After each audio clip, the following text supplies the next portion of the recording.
चला तर मंडळी, आज आपण शेवगाच्या शेंगांची भाजी करणार आहोत। त्यासाठी आपण एक पळी तेल घेतलं आहे। त्याच्यात आपण जिरं टाकून घेऊ।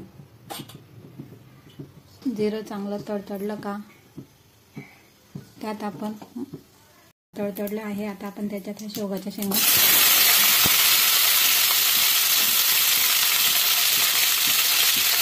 हळद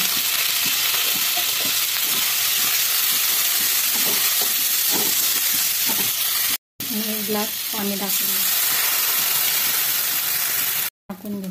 चवीनुसार मीठ टाकून घ्या आणि ते चांगलं 5 मिनिटं शिजू द्या। आता हे 5-6 मिनिटं चांगलं शिजून गेले आहे। आता आपण गॅस बंद करून घेतला आहे। आता ते गार होऊ दे। आता आपण त्याच्यातून अर्ध्या शेंगा काढून घेतल्या आहे आणि त्या आपण गार करून मिक्सरच्या भांड्यात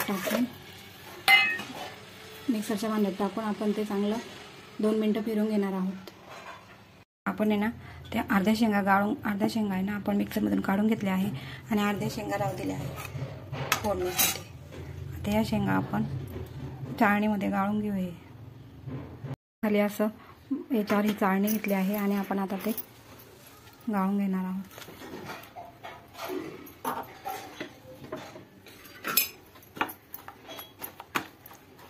बघू शकता आपण आहे ना चाळणीमध्ये गाळून घेतलं आहे आणि खाली हे असं चाळून घेतल्यावर हे खाली उरलेलं आपल्याला याचा रेसिपीमध्ये वापर करायचा आहे।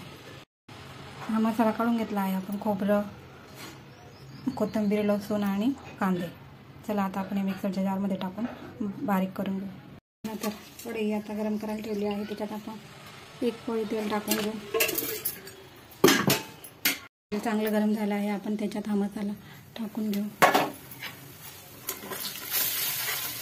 आणि हे वाटण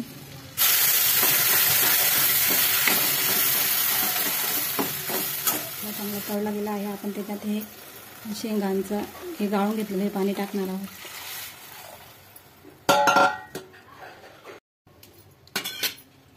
आणि या बाकीच्या राहिलेल्या शेंगा हे आपण टाकून देऊ।